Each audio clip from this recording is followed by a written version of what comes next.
Изборот на нов гувернер на Народната банка не оди по најавениот план на премиерот Христијан Мицковски. Претседателката на државата Гордана Следовска-Давкова денеска нема да го достави предлогот до собранието, а утре на истекот на мандатот на актуелната гувернерка Анита Ангеловска-Бежовска нема да се гласа предлогот во законодавниот дом.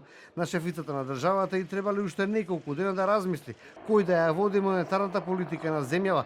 Таа откри дека веќе разговарала со тројца кандидати, со актуелната гувернерка, со професорот Трајко Славевски, со екс-министерот за финансии Зоран Ставлевски, кој сега му е советник на Мицковски за финансии и банкарство.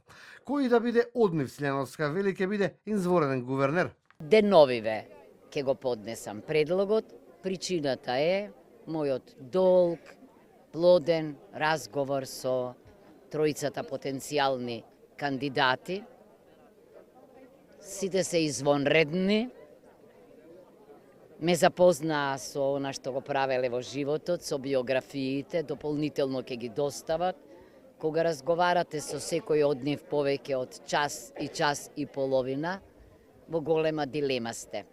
Затоа јас ги информирав и нив, а и јавноста, а и собранието дека после дополнителни консултации ќе го поднесам конечниот предлог.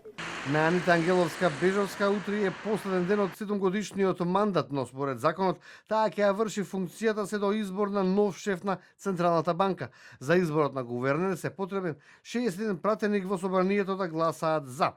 Инаку функцијата гувернер на Народната банка пред Ангеловска-Бежовска извршуваа Димитар Богов од 2011 до 2018 година, предходно Петар Гошев од 2004 до 2011, Љубе Трпевски, кој на чело на Народната банка беше од 1997 до 2004 и Борко Станоевски од 86 до 1997 година.